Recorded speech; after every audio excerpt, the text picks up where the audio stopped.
On est censé trouver ça mignon? Bah non. Pour lui, ces gens-là sont des merdes. Eux deux, protégez-les à tout prix. Il a enfin fait une vidéo sur moi, vraiment dédiée. C'est la moindre des choses. Non mais c'est pas possible d'être aussi hypocrite. Bon, ça c'est mon dos, hein. Boomerang, boomerang, tout ce que tu dis revient vers toi. Réveillez-vous, bordel de Dieu! Je veux dire, c'est un peu moins artificiel que Vianney qui fait semblant de construire une maison en bois. Passe-moi le flic. Ouais, tiens. Oui, allô? Les snipers, carrément. Et Eric qui parlait pas très bien anglais. Oui, allons-y, évidemment. Le SWAT, Jason Bourne. Oh, ce qu'on va se mettre.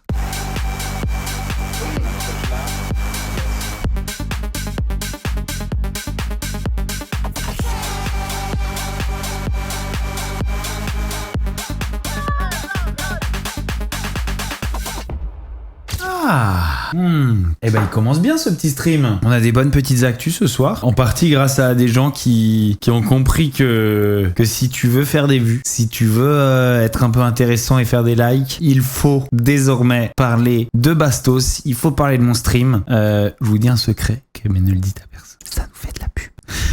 Tout le monde a bien compris qu'à chaque fois qu'on parle de moi, ça marche. Donc, cercle vertueux de la publicité. Comment ça va les amis? Et on va commencer ce petit stream mais qui va être haut en couleur parce qu'il y a du drama, et ça part tout de suite avec des images qui viennent de me choquer à l'instant. Regardez-moi ça. Jean-Claude, vous en avez 58 et vous vous connaissez depuis maintenant, enfin vous êtes en couple depuis maintenant, depuis 5 ans. En couple 5 ans En couple depuis 3 ans. 2 ans et demi, 3 ans. D'accord.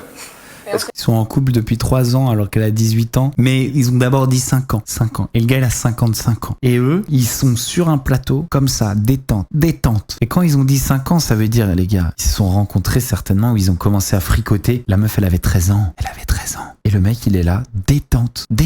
Dans le plus grand des chill. Je connais depuis 5 ans. D'accord. Écoutez, je pense que je suis tombé amoureux d'Elodie la première fois que je l'ai vue, mais compte tenu Oh que je là l'ai vu moi-même. là. Oh là là, le pointeur. Il est tombé amoureux. Elle avait 13 ans. Tombé amoureux la première fois qu'il l'a vue. Oh là là. Ça veut dire, ça se trouve, les parents, ils l'ont invité à la maison. Oh, le fils d'Aps. Les parents, ils l'ont invité à la maison et le gars, il a fait... Oh là là. Je me suis dit qu'il fallait laisser faire les choses, qu'il fallait surtout rien brusquer, qu'on verrait bien. Je voyais pas bien où ça menait au début, mais enfin, je savais que j'étais amoureux d'Elodie. Mais je sentais qu'il y avait quelque chose qui se produisait et qu'il fallait aller jusqu'au bout. Parce que pour moi, l'amour d'une jeune fille de 13 ans et demi, c'est quelque chose d'important qu'on n'a pas le droit de briser. Oh, mais dis donc, t'es vraiment bienveillant comme énorme gros pédophile. Vous avez fait l'amour, Elodie n'avait pas encore 15 ans. Vous aviez déjà 55 ans. Est-ce que vous avez... Oui. C'est ça, oui. Est-ce que vous avez songé à réfréner votre attirance pour elle? Non. Il a même pas songé. Et il le dit comme ça, à la cam, devant tout le monde. Ça date de quand, bordel de merde? Début 2000. Les amis, c'est une dinguerie. On a montré ça à la télé. Nos parents, ils ont vu ça, c'était des adultes et ils ont regardé ça comme ça. Sympa, cette petite situation-là. C'est intéressant.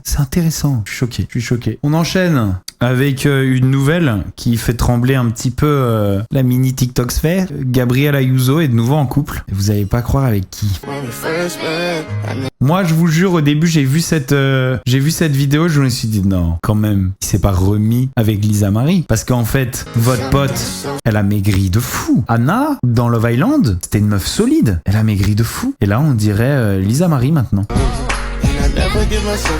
Est-ce que vous pouvez me rappeler un peu que moi je crois qu'il l'avait quand même vachement trompé, lui faisait croire des choses pendant qu'en même temps il baisait avec Luana, il l'a fait passer pour une conne à maintes reprises dans Love Island et dehors. Elle est où la fierté? Il y a des gens ils en ont pas hein. Humiliation pro max. Et maintenant ça fait des grands vlogs, romantiques. On est censé trouver ça mignon? Bah non, on trouve pas ça mignon. Booba continue son pressing sur Aya Nakamura. Écoutez, apparemment il aurait refusé ses avances. Tout ce qu'il dit, c'est vrai. Moi, je témoigne, qu'on me croit ou qu'on me croit pas, mais j'ai pas pour habitude de mentir. La liste est effectivement très longue. Même moi, j'ai rejeté. Hein. Booba, elle fait ce qu'elle veut. Qu'est-ce que tu viens nous parler du body count de Aya Nakamura? Elle fait ce qu'elle veut. Lui, il a refusé l'avance. Moi, j'ai rejeté parce que... voilà. Il a été obligé de le dire qu'il a refusé l'avance. Alors ça, je peux pas le blâmer parce que je l'aurais dit aussi, perso. Et Boumi, c'est que elle se tapait les deux et du coup conflit et ces deux bolos ils se sont mis sur la gueule au studio. J'adore comment il parle. Il respecte personne, c'est un régal. Il vient de dire que c'est deux bolos qui se sont mis sur la gueule au studio. C'est oh merci Booba. J'adore ça. C'est génial. C'est génial. Il respecte personne, il les ridiculise. Enfin, moi, j'attends la prochaine féministe qui va nous vendre Aya Nakamura comme un visage du féminisme, alors qu'elle ose pas dénoncer Niska, qui lui a foutu sur la gueule, qui lui a fait un beau boulot. Oui, mais alors, on peut être féministe et avoir peur des représailles, être traumatisé, ne pas avoir forcément envie de parler. Je veux dire, il y a plein de raisons qui peuvent appartenir à la personne, qui peuvent faire que voilà, le trauma est trop grand et qu'elle elle peut pas parler, tu vois.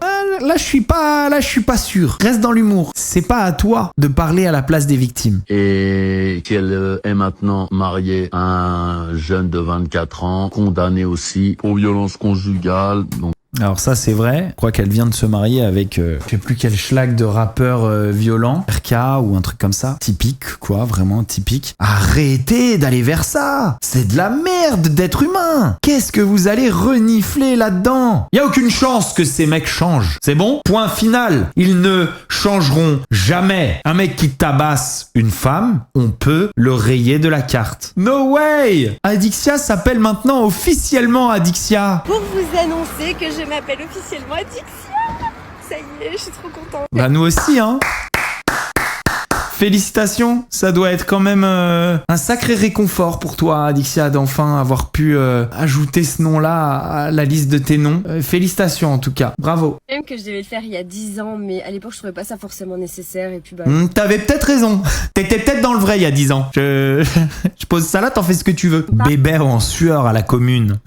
En train d'étudier le procédé pour s'appeler Bébéo. On enchaîne, Guillaume Play, on a retrouvé une vieille vidéo, hein, une vidéo YouTube qu'il avait fait. Mais t'as un copain? Et tu me trouves comment sinon? Faire ça? Je sais pas, tu me trouves comment? Ça va, Ah, pourquoi tu m'embrasses pas? parce que je suis un copain, quoi. Bah c'est pas grave, un petit bisou, une petite fiche. Comment ça, un petit bisou? Ah, fais-moi un petit bisou sur la joue alors. Sur la joue? Ouais. Sur la joue, là. Mais... Oh là là.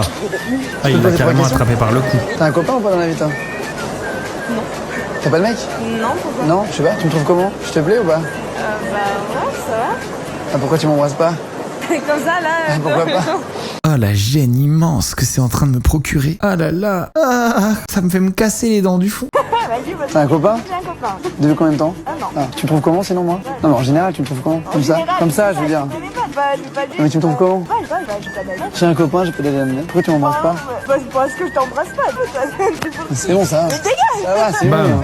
Allez, Mais t'inquiète, ça va, c'est un bisou là. Bisou monde là. Bon vas-y, ferme les yeux pendant 5 secondes. bim. Il y en a quand même une qui lui a mis une baffe. Vas-y, ferme les yeux, je veux que je parte. Mais c'est bon, y a personne. Pourquoi il y a personne? On est entre nous. C'est une partie, tu comprends pas quoi. On ferme les yeux. Non, Allez, ferme les yeux. pas fermer les yeux. Mais t'auras rien. Je peux regarder. Bah alors, d'accord. Mais ouvre les yeux. Je suis si gêné, mais je vais vous dire un truc en plus. Vous savez qui ça me rappelle? Parce que, bon là, c'est dans le cas de micro-trottoir, de j'essaye de pécho un maximum de meufs. C'est on ne peut plus problématique, il les attrape, certaines, il leur tient la tête, c'est carrément forcé. Pour certaines, ce sont carrément des agressions sexuelles. Mais il y a un truc pire que moi, je vois dans sa manière de s'adresser à ces femmes et dans sa manière de n'éprouver absolument aucune gêne à être si intrusif et si abusif dans sa manière de leur parler, dans sa manière de s'adresser à elles. Il les traite comme des sous-humains. Pour lui, ces gens-là sont des merdes. Il les traite comme des sous-humains, il les prend de haut. Ça me rappelle un mec avec qui j'ai fait des brèves petites vacances à l'époque et qui m'ont dégoûté de ce type. Ça me rappelle Dylan Thierry. C'est des psychopathes.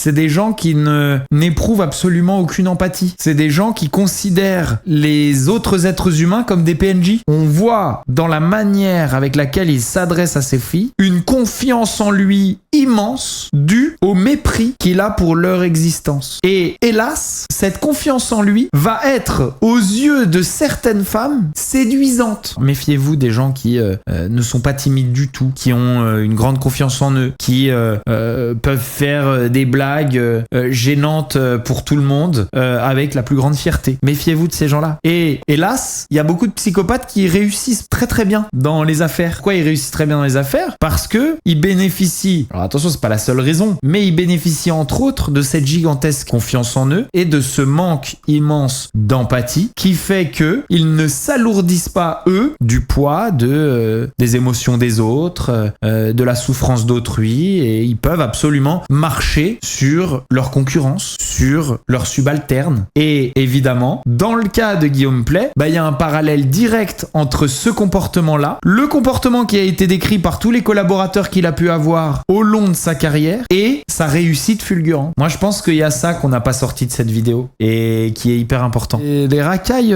du four, du rinté, du 9-3, nous ont sorti une nouvelle vidéo. Regardez. La terre a son harmonie. Elle me dit, tu peux rater des lignes. Quoi qu'il advienne, on traîne ses chaînes, ses peines.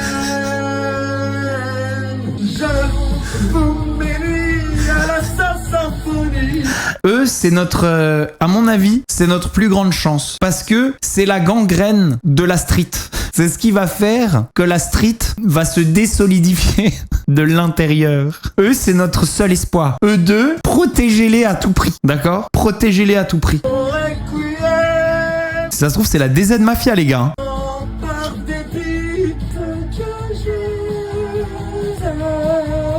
Apparemment, il y a Gage qui les cherche. On enchaîne avec le vrai motif qui nous partage une vidéo intéressante. Tous tes messages privés vont devenir publics dans moins de 12 mois. Je parle aussi de tes photos, de tes documents confidentiels et même de ton historique de conversation avec les assistants en intelligence artificielle. C'est même... Et alors, moi j'en ai rien à foutre. On peut regarder tous mes DM, tous mes messages.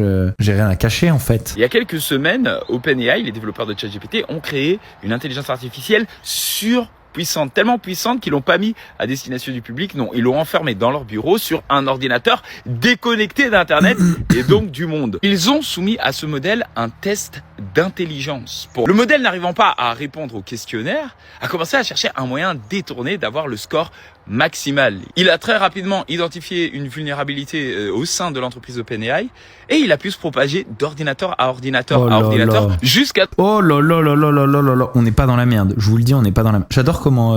Moi, je vous le dis, le vrai motif, au début, j'avais un petit peu des a priori négatifs sur lui, qui étaient dus majoritairement à la jalousie par rapport au fait qu'il ken Océane. Malgré ça, en fait, alors que je suis arrivé avec le pire des a priori, malgré ça, j'arrive à l'apprécier très très fort. Il a passé son temps à essayer de trouver une vulnérabilité dans ce serveur-là pour pouvoir l'hacker et il a réussi. Télécharger les réponses et puis revenir chez lui comme si de rien n'était en disant voilà, j'ai les réponses et j'ai un score de 100%. C'est parce que les développeurs de GameFace ont remarqué qu'ils s'étaient fait hacker. Ils se sont rendus compte qu'ils avaient subi une attaque qu'ils n'avaient jamais rencontrée jusqu'à présent. Un truc tellement pas humain que ça ressemblait presque à un extraterrestre. Ils ont identifié que c'était OpenAI qui les avait hackés et ils ont tout poucave sur internet. OpenAI a du coup dû faire un communiqué de presse et s'excuser pour cet incident. Mais c'est une dinguerie. C'est une dinguerie. Je pense qu'on est en train de faire des trucs. Je suis pas sûr qu'on va réussir à les maîtriser dans le futur. J'ai l'impression qu'on risque à tout moment, on est vraiment sur une corde. On est des funambules, on est sur une corde. Et en fait, à tout moment, tu peux perdre l'équilibre et on peut perdre complètement pied et se faire complètement dépasser par tout ça. Et il peut se passer un truc de fou malade. Internet, on pensait que l'apocalypse allait être une météorite qui allait se cracher sur la Terre, tu vois, et déchaîner les enfers. Non, l'apocalypse digitale va être bien pire. J'en ai bien peur, motif. J'en ai bien peur. Mais je vous avoue que cette apocalypse digitale, elle m'excite un peu. Genre, est-ce que vous avez déjà eu ce sentiment, vous, que tant qu'à faire que de toute façon il y ait la fin du monde, ça serait con que ça arrive genre 4-5 ans après que vous ayez disparu. Parce que moi, j'ai ce sentiment à peu près tous les jours. Honnêtement, putain, si c'est la fin du monde et qu'on va savoir d'où va venir la fin du monde, j'aimerais bien être la génération qui l'observe, quoi. Vous imaginez l'exclusivité? Et puis alors donnez-la moi, donnez-la moi quand je suis encore en Cannes, quoi. Parce que flemme de voir l'apocalypse et d'être en déambulateur en maison de retraite, quoi. Comment l'apocalypse, comment Alors, Régé Gorilla qui fait une réponse à Bastos With Love. Ça fait plaisir, Régé Gorilla. Il a enfin fait une vidéo sur moi, vraiment dédiée. C'est la moindre des choses. Bon, hélas, je m'attendais à des bons arguments, je m'attendais à un truc solide. Genre, tu fais une vidéo sur Bastos, voilà. Rassemble tes esprits, essaye de te mettre sur tes appuis, d'être dans les starting blocks et puis de tout donner, quoi. Pas en dilettante. Bon, on va écouter, mais je suis déçu. Et ce que lui a reproché, par exemple, Régé Gorilla, alors que ce mec-là est problématique à souhait, Régé Gorilla. Vas-y. Alors là, vous vous rappelez de ce moment, mais je parle évidemment de Guillaume Play. Et je vais expliquer que, alors que Guillaume Play est problématique à souhait, que il est coupable et accusé de harcèlement moral, de harcèlement sexuel, de détournement de mineurs, il y en a. Et j'avais reproché à Régé Gorilla d'ignorer tout ça dans sa vidéo et de parler uniquement du fait que le média légende n'est pas neutre et, selon lui, oriente l'opinion vers l'extrême droite. Et donc je lui avais dit, mon gars, t'es complètement fou. Genre le mec c'est une ordure gigantesque et toi tu lui reproches de pas être un média neutre alors que tu es toi-même un média complètement engagé. Et que, aujourd'hui, et je le maintiens et je le maintiendrai toujours, aucun média n'est neutre. Aucun. Relayer une information, n'importe laquelle, c'est s'engager. Choisir parmi des informations à relayer, puisqu'aucun média ne peut relayer absolument toutes les informations, c'est s'engager. Être financé par tel ou tel investisseur, c'est s'engager. Aucun média n'est neutre. Et surtout pas Régé Gorilla, qui revendique dans absolument toutes ses vidéos, même des putains de reviews de cinéma, son appartenance éternelle au LFI. Malgré quelques petits écarts de promotion, de plateforme de boursicotage, de spéculation boursière. Petite parenthèse dans son anticapitalisme revendiqué. Non mais c'est pas possible d'être aussi hypocrite. Bon, là pour le coup, le mec il a cru que c'était de lui que je disais problématique à souhait, alors qu'évidemment, je parlais de Guillaume Play. Mais bon, en même temps, ça s'achète pas. Hein. Fais la liste des choses problématiques que j'ai faites. Vas-y, fais la liste, wesh. Vas-y, fais la liste. Oh putain, j'avais même pas vu ça. Il a dit wesh. Il a dit wesh. Non, il a dit wesh pour se rapprocher du peuple. Il apprend vite de Mélenchon. Il a dit wesh. Oh là là. J'attends. Non mais vas-y, j'attends. Mis à part, ouais, je suis un hater de la VF. Ouais, je vais voter à gauche. Fais la liste, t'attends. Fais la liste. Va lui reprocher d'orienter l'opinion avec sa manière de poser des questions et sa manière d'inviter les gens. On parle de Guillaume Play, hein, pour rappel. Bah, c'est à toi que tu devrais le rappeler parce que apparemment t'avais pas compris le début de la phrase. C'est vous qui se soit pas dit. Attends, je viens de dire qu'on parle de Guillaume Play et juste avant j'ai cru qu'on parlait de moi. Il est con, bordel. Quoi et comment il oriente l'interview? Mais espèce de branque. Toi, t'es pas orienté politiquement? Ouais. Est-ce qu'il y aurait pas une petite différence entre être orienté pour distribution des richesses, pour que tout le monde vive un peu mieux, pour que les gens soient un peu plus soudés en communauté dans ce pays, pour qu'il y ait une meilleure écologie de manière générale? Oui, mais là, c'est parce que toi, Régé Gorilla, tu crois dur comme fer en le programme du LFI. Je veux dire, c'est fou de croire qu'on a le monopole de la pensée. Il y a plein d'économistes qui pensent que le programme du LFI mène directement, tout droit, probablement à juste titre, à la crise, à la chute, à l'endettement gigantesque de notre pays et à plein d'autres choses. C'est pas parce que toi tu penses que c'est bien.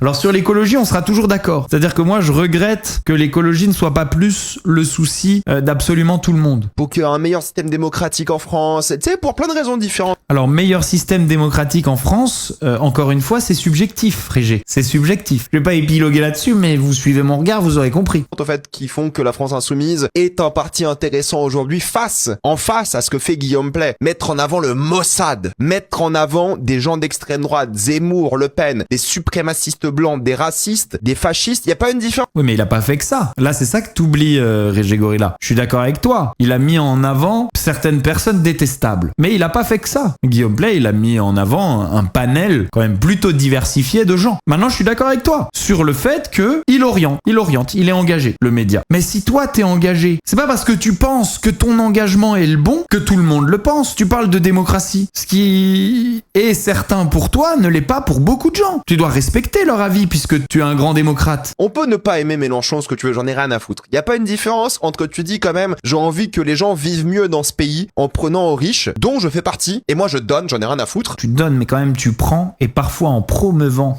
des choses pas très catholiques, pas très LFI justement. CF, promotion d'application de boursicotage. En même temps, ouais, il faut tuer les Noirs et les Arabes. Désolé, moi je préfère faire ma propagande, comme tu dis, de ce côté-là, plutôt que voir le mec qui fait la propagande du Mossad, qui est en train de massacrer des enfants. Oui, mais finalement vous faites tous les deux une propagande. Voilà. Et pour l'instant, tant que LFI et l'extrême droite n'est pas arrivé au pouvoir, j'imagine qu'à un moment on va se retrouver avec l'un et l'autre, on pourra pas savoir qui a le plus mis notre pays dans la merde.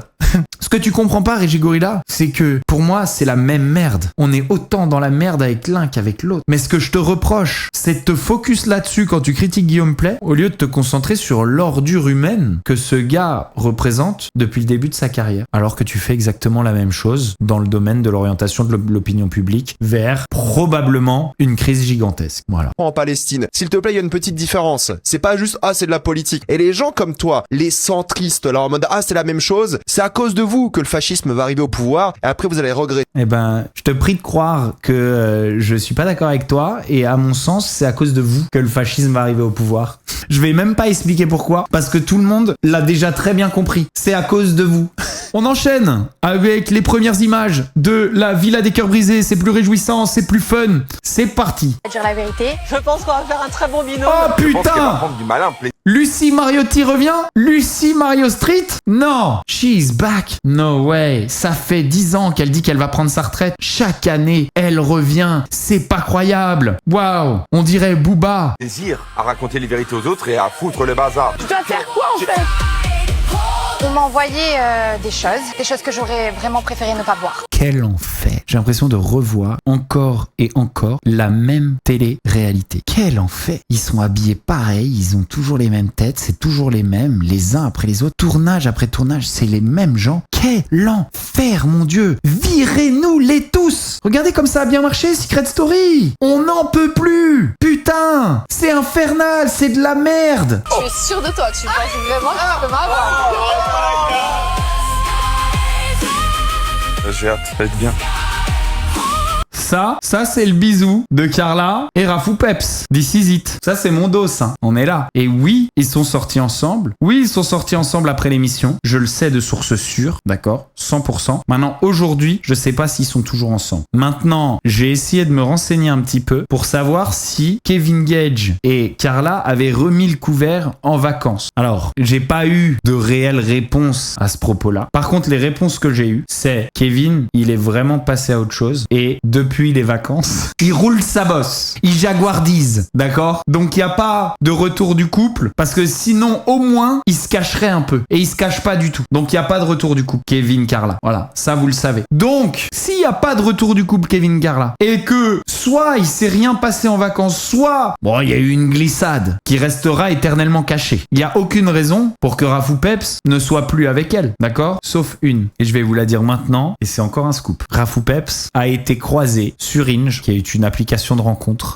dernièrement. Alors, honnêtement, s'il y a couple, ça m'étonnerait qu'ils prennent le risque d'être encore sur Hinge. Donc, ma conclusion. Peut-être il y a eu une glissade entre Kevin et Carla en vacances, peut-être pas. Ce qui est sûr, c'est qu'il n'y a pas de retour du couple, mais que, à mon sens, Carla Rafou Peps, c'est fini. Maintenant, est-ce que la glissade pendant les vacances a donné lieu à une deuxième grossesse pour Carla, qui justifierait que même si le couple n'est pas de retour, Rafou Peps préfère prendre ses distances? Ça serait la dernière pièce du puzzle. Maintenant, peut-être qu'on va trop loin, hein. Peut-être qu'on va trop loin. Mais les deux choses qui, à mon sens, sont sûres, c'est que Rafou Peps sur Hinge, en train de farmer, et il farme pas de l'aura, si vous voyez ce que je veux dire. Et Kevin, qui farme de son côté à Saint-Tropez en toute décontraction et publiquement, ça c'est des faits. Donc, à mon avis, à l'heure actuelle, Carla n'est en couple avec aucun des deux. Vous en faites ce que vous voulez. Allez, on enchaîne. Tiens, qu'est-ce que c'est que cette histoire là? Cette journaliste antillaise nous parle de Bardella. Tiens, il est sympa,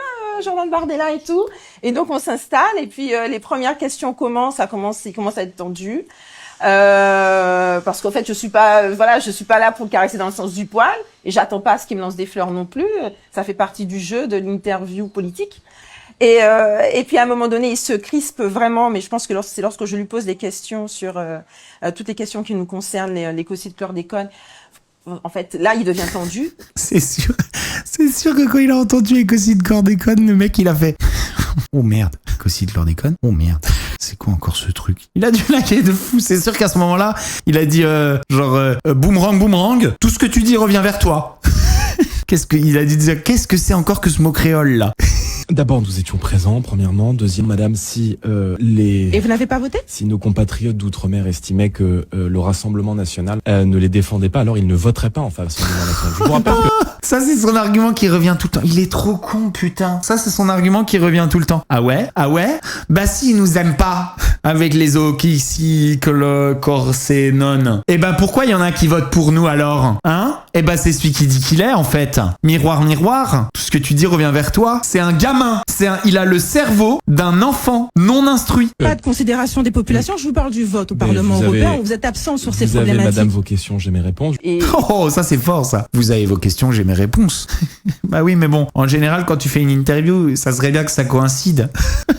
Votre parti, vous avez de une carte rejoindre l'équipe d'Éric Zemmour-Max. Je peux poser la question? Vous avez votre carte dans quel parti? Oh là là là là là là. Ah ouais, donc ça c'est... Ah, en fait, vous êtes venu pour m'éteindre, en fait. Ça veut dire, vous êtes parti pris. Écoute, quelle que soit l'interview où tu vas, les questions risquent d'être... je veux dire, de ne pas aller forcément dans ton sens. Je veux dire, ça sert à rien, les interviews où on est en train de t'étaler du beurre sur les testicules. C'est quoi ces réponses de glandus? On parle aussi d'une misère humaine. Mais madame, puisque vous semblez soucieuse de la misère humaine, j'imagine que vous ouvrez vos appartements.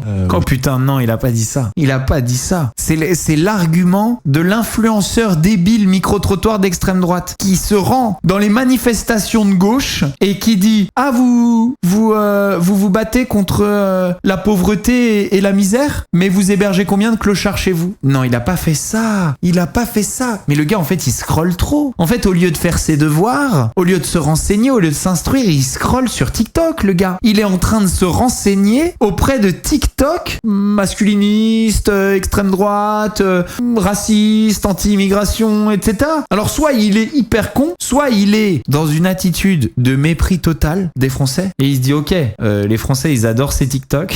Vas-y, je prends le même argument. Ça parle aux Français. Mais dans les deux cas, qu'il soit con ou qu'il vous méprise, réveillez-vous, bordel de Dieu! J'ai plus envie d'écouter cette vidéo. Necfeu! On a des nouvelles de Necfeu! Il est de retour. Enfin, il est pas de retour. Il est hyper loin. Il est en Turquie. Il a été aperçu dans un vlog d'un étranger en Turquie. Regardez. Necfeu. Tout seul, solo lastico pieds nus. Regardez-moi ça. Voici ce que l'on sait. Le 6 août, une étonnante vidéo a été publiée sur la chaîne d'un randonneur turc. Alors qu'il parcourait un célèbre itinéraire de randonnée en Turquie, celui-ci s'est retrouvé face à une rivière impossible à traverser. C'est à ce moment-là qu'il a croisé un homme qui s'est présenté simplement sous le prénom de Ken, un Français lui aussi bloqué sur place. Les deux Regardez-le, il est pieds nus. Tac, tout seul en Turquie, au milieu des montagnes, pieds nus. Il remonte dans mon estime, Necfeu. Trop stylé. Le mec, en fait, il est en train de faire le tour du monde à pied. C'est ça qu'il fait. Il fait le tour du monde à pied. Je veux dire, c'est un peu moins artificiel que Vianney qui fait semblant de construire une maison en bois. Ce n'est que vers la fin de leur échange, alors que leur chemin était sur le point de se séparer, que le mystérieux randonneur a fini par se confier. Il a expliqué faire de la musique à Paris et ne plus avoir de compte officiel sur les réseaux sociaux depuis qu'il est devenu père. Ce n'est qu'à ce moment-là que le randonneur turc a compris qu'il venait de passer plusieurs heures aux côtés d'une véritable... Bon bah en tout cas, on est content d'avoir retrouvé sa trace. C'est peut-être pas ce qu'il veut, le pauvre. Tony Parker nous raconte une anecdote qu'il a vécue avec Eric Judor aux USA. Ah bah c'est sur Légende, tiens. Soyez bien assis parce que Tony Parker, c'est vraiment le mec qui raconte le moins bien les histoires. Il y avait Eric, de Eric et Ramsey, il y avait Boris Dio, il y avait mes frères, voilà, mes amis. Et il devait me rejoindre à l'hôtel, on jouait le lendemain contre les Pistons. Et là, il loue un van. Et là, il m'appelle, mon frère, je réponds, je fais qu'est-ce qu'il y a? Tipeee, il faut que tu viennes, on est tous par terre allongés, il y a les flics, 5 voitures de flics et tout ça, on est tous par terre allongés. Donc il est aux États-Unis par terre allongé, menotté et il a son téléphone. Il passe un coup de fil à Tony Parker. Déjà cette histoire, elle me paraît quand même un petit peu bancale, Tony. Elle me paraît bancale. Il répondait quand même au téléphone. Et je suis, en fait, il m'appelle, tu sais, je suis, mais passe-moi le flic alors. Oui, bah oui, tranquille. À Détroit, 3, tous allongés, face contre terre, menottés, dans le dos. Passe-moi le flic. Ouais, tiens. Oui, allô. J'ai fait what? J'ai fait mais qu'est-ce qui se passe et tout ça? Et bah vous devez venir. Il doit y avoir peut-être un malentendu, mais la voiture que vous avez louée, c'est une voiture qui est genre volée normalement, tu sais, qui était déclarée volée. Et les voitures de police, ils ont une caméra qui scanne en fait. Mais c'est incroyable. C'est hyper bien fait. Et moi j'arrive, je les vois allongés comme ça avec Eric les dedans. Notes et tout. J'ai fait mais c'est quoi ça? Ouais, c'est ça, évidemment. Toi, t'as pris ta caisse, ok, t'as été là-bas, ce qui a pris environ 45 minutes. Ils sont toujours allongés sur le ventre, menottés, la tête contre le trottoir, alors que le flic a dit que la voiture que vous avez louée, elle est déclarée volée. Tony Parker, tu joues bien au basket, enfin tu jouais bien. T'as pas besoin d'inventer des histoires. Elle est bien ta vie, c'est bon. T'as bien joué au basket, t'as gagné la NBA avec les Spurs. T'es sorti avec Eva Longoria. Elle est bien ta vie. Pourquoi t'as besoin de mentir comme ça? Et là, mes frères, ils me racontaient au début, ils avaient trop peur. Parce que, tu sais, il y avait les snipers, tu sais, les voitures hasardées. Parce que, ils pensent... Je peux plus, je pose. Les snipers, carrément. C'est Serge le Mytho, le frère. Il va nous sortir le GIGN, la CIA, pour Éric Judor, pour une voiture dont les papiers sont pas en règle, qui aurait été signalée volée. Tu crois qu'on sort des snipers pour des voitures volées? S'il te plaît, Polydi, tu peux pas le faire, là? Parce que je peux pas tout faire, moi. Vous connaissez Polydi? Polydi, il affiche les gens qui mentent. Il dit toujours tu mens, tu veux du péki. Mais là, fais-le. Je peux pas tout faire. Moi, j'ai Régis Gorilla sur mes côtes, là. Il me renifle le cul. Il en a plein le nez. Pas tout faire. Et comme ils sont armés, moi, mes frères, ils m'ont dit, ils ont flippé parce qu'ils voyaient les lasers rouges. Ah oui. Et Eric, qui parlait pas très bien anglais. Oui, évidemment. Les lasers rouges. Non, les lasers rouges, c'est le pompon. C'est la cerise sur le gâteau. Le pompon sur la Garonne. Allons-y, évidemment. Les lasers rouges. Bien sûr. Le SWAT. Évidemment, la CIA. Jason Bourne. Évidemment, Jason. T'en as plein le nez, toi. C'est pas possible d'être un mytho pareil. Faut arrêter lâche-tout. Les lasers. Il a dit les lasers. On enchaîne. Léna Situation et ses amis sont amis avec une sioniste. J'en peux plus de ces gens. Léna Situation qui affiche publiquement sa relation avec une sioniste. Gisèle, qui est la fondatrice de Gisèle Paris, une agence d'influenceurs. C'est une amie de longue date de toute la fabuleuse. Elle est apparue dans les vlogs d'août récemment. Sauf que cette personne republie publiquement des publications en lien avec l'État génocidaire qui génocide la Palestine. Et like et republie des chanteurs israéliens. Elle soutient aussi publiquement Israël. Il y a un appel au boycott des influenceurs qui sont dans cette agence. Enfin, je trouve ça bizarre que quand même l'un des plus grands groupes d'influenceurs de Paris qui est implanté dans le game depuis plus d'une dizaine d'années, qui se disait pro-Palestine. Après, ça m'étonne pas beaucoup puisque la plupart font des partenariats avec Disney+. C'est vrai que c'est compliqué encore une fois pour Léna Situation. C'est Léna Situation, je vous le dis, c'est l'équivalent dans l'influence de Maëva Guénam dans la télé-réalité. En termes de cohérence. Ça, plus ça, plus ça, plus ça, plus ça. Au bout d'un moment, est-ce qu'on doit par contre aller boycotter absolument tous les influenceurs de cette agence parce que il y a un agent? Je veux dire, cet agent-là, il fait son travail d'agent avec eux. Et ses opinions la regardent. Et ses combats la regardent. Et c'est pas parce que cet agent fait ce travail-là pour Léna, pour Bilal, pour Paola, pour que ils sont obligés, eux, d'avoir les mêmes opinions. Faut aussi nuancer un petit peu, voilà. Et on termine encore sur Léna Situation avec C'est à vous. Écoutez, ça parle de son livre de développement personnel. Le premier chapitre du livre s'appelle « Je n'aime pas le développement personnel » tout en publiant un livre de développement personnel. Je suis toujours un peu dans la contradiction, c'est un défaut et en même temps je pense que c'est bien aussi d'avoir de la nuance parce que quand on va parler de développement personnel, on peut penser à ce grand truc de gourou avec des injonctions qui, à la place d'être hyper motivantes, sont tout l'inverse parce que tu as suivi tous les conseils du livre et au final, t'es pas plus heureux. Pas forcément. Voilà, et je suis passée par là, j'ai longtemps cru à ce quand on veut, on peut, parce que même moi, j'ai l'impression que c'est comme ça que ça s'est passé pour moi. Et au final, tout ce discours de la méritocratie est déjà complètement stupide et infondé parce que quand on veut, on peut, d'accord, mais en fait, on part pas tous de la même ligne de départ. Elle dit n'importe quoi et vous savez pourquoi elle dit n'importe quoi? Et ça, je vous le dis à 100%, j'en suis sûr. Il y a un conflit dans sa tête entre ce qu'elle pense vraiment et ce qu'elle sait que ses abonnés veulent entendre. C'est 100% ça. Il y a ce qu'elle pense dans sa tête, et d'ailleurs elle le dit, ce qu'elle pense dans sa tête, c'est-à-dire méritocratie, elle pense que quand on veut on peut, elle sait à quel point elle a bossé, elle sait à quel point, et tout le monde le sait, moi je le sais, et ça personne pourra jamais le lui retirer. Maintenant, ce qu'elle pense, c'est que quand on veut on peut, parce que Léna, elle vient pas d'une famille riche. Léna, elle habitait dans un tout minuscule appartement avec sa mère, c'était vraiment la pauvreté. Léna n'est pas issue de la classe moyenne, elle l'a démontré, le quand on veut on peut. Et c'est normal qu'elle le pense, puisqu'elle l'a fait. Maintenant, elle sait que son audience, ils veulent entendre « Oui, mais tout le monde part pas du même point. » C'est con, le tout le monde part pas du même point. On s'en fout. On s'en fout de tout le monde part pas du même point. Parce que le but, c'est pas de se comparer aux autres. Le but, c'est la distance entre le point A et le point B. On s'en fout d'où tu pars et où tu arrives. Le but, c'est d'avancer dans sa propre vie, de donner le meilleur de soi-même, de jamais arrêter de progresser, de jamais arrêter de s'instruire, de jamais arrêter d'apprendre, de jamais arrêter d'essayer, de jamais perdre espoir, de toujours avoir de l'ambition, de toujours se relancer, d'essayer de faire mieux chaque jour, de se donner des objectifs chaque nouveau jour, peu importe d'où on est parti et peu importe où on arrive. On est tous différents. Qu'est-ce qu'on s'en fout? Le but, c'est d'apporter une différence entre le point A et le point B, d'être meilleur aujourd'hui qu'hier et moins bon aujourd'hui que demain. Le reste, on s'en fiche. Mais là, si Léna n'arrive pas à faire un discours cohérent, c'est pas parce qu'elle est conne. Là, elle est très smart, et ce que je vous dis là, elle est très capable de le dire. Sauf qu'elle sait très bien que ses abonnés n'ont pas envie d'entendre ça. Ses abonnés, ils ont très envie d'entendre « Ah ouais, mais pour certains, c'est beaucoup plus difficile que pour d'autres.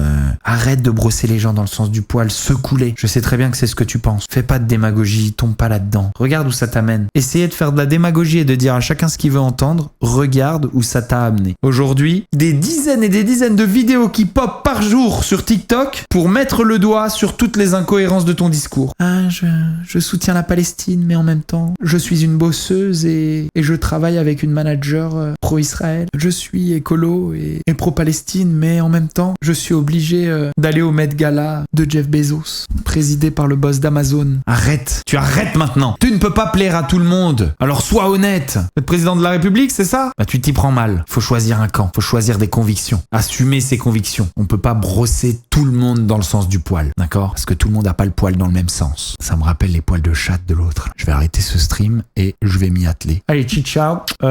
Si vous avez kiffé la vidéo, vous mettez un petit pouce bleu, vous souscrivez à la chaîne, vous activez la petite cloche. Je fais les gros bisous. Ciao. Oh, ce qu'on va se mettre. Allez, arrivederci. Oh, ce qu'on va se mettre.